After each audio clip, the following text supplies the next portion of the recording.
Hi, my name's Tara Preston.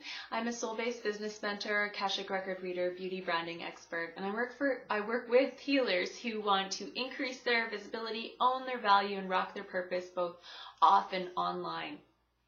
So in today's video, I'm talking about business goddess burnout. And the reason that I wanted to create this video was because a few years ago, 5 years ago or 7 years ago, burnout was something that I was consistently dealing with.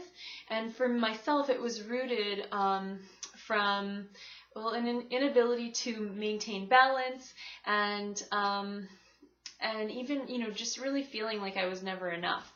So since then, I've really learned to create sustainable balance. Only the last week or two, I noticed that I was starting to kind of inch my way over that tipping point. I've become really good at noticing my red flags for burnout. And so I have a few tools that I wanted to share with you that have really worked for me and that I consistently go back to maintain a very nourished state, and especially when I feel like I'm slipping over into burnout from pushing too hard. So one of the first things that I do is I kind of flip the switch. I reverse the flow from going to stopping and replenishing by really touching base with my self-loving relationship. So oftentimes, if we're really pushing, we've been in a masculine go state for a prolonged amount of time. So we're giving, we're putting out. We need to stop and replenish. And one of the best ways to open the door to that is to self-love. And so oftentimes I'll just bring some awareness to it, and I'll touch base and remind myself that I'm doing enough, and that I am enough. And I'll really be mindful of my positive self-talk. I'll slow down a little bit. And, I'll start to work a little bit more. I'll make sure my self-care is not slipping, but I'll bring in some pieces of that if I've been, if I've kind of been doing more than I've been replenishing. So self-love is definitely one of the key ways to bring in more love and to flip it from pushing and giving. And generally when we've been pushing and giving for a prolonged state, it's really hard on our adrenals. And not only is it really hard on our adrenals, we begin to operate from a very contracted state. And so when we stop and we start to touch base and focus on self-love and the heart chakra, we really start to operate from a cup that is overflowing. We start that reverse effect, right? And we also start to work from a state that is expanded rather than contracted. Okay, so you can see that I'm actually standing in front of, let's see if I can get out of the way here in my video, 3 muses. And actually I'm going to go over here. 3 muses and or goddesses. Aren't they beautiful? So about 2 weeks ago, when I started to slip over my my tipping point, started to feel a little bit burnt out. I came across these goddesses, and you can see how vibrant and rich and nourished they are.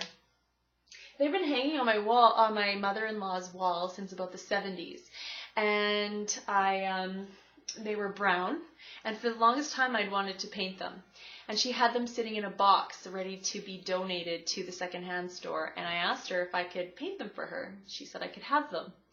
So that was a creative project. And so one of the things that I do when I realize that I'm starting to become disconnected or a little bit depleted is I'll engage in creative activities. And for everyone that'll be different. That could be cooking, that could be coloring a mandala, which I actually love doing. It's so simple and so easy to incorporate something like that.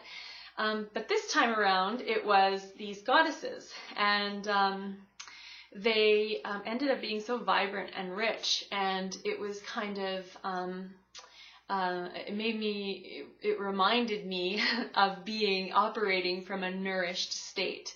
And so they will hang on my wall and continue to hang on my wall to remind me of that. So one of the other tools that I use, and not so much a tool, I guess, but more of a practice, is working with feminine rhythms and cycles. So for me, this has been instrumental in retaining sustainable balance.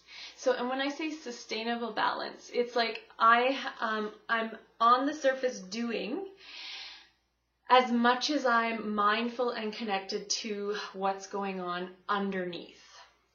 And that has been pretty consistent now for me for almost 2 years.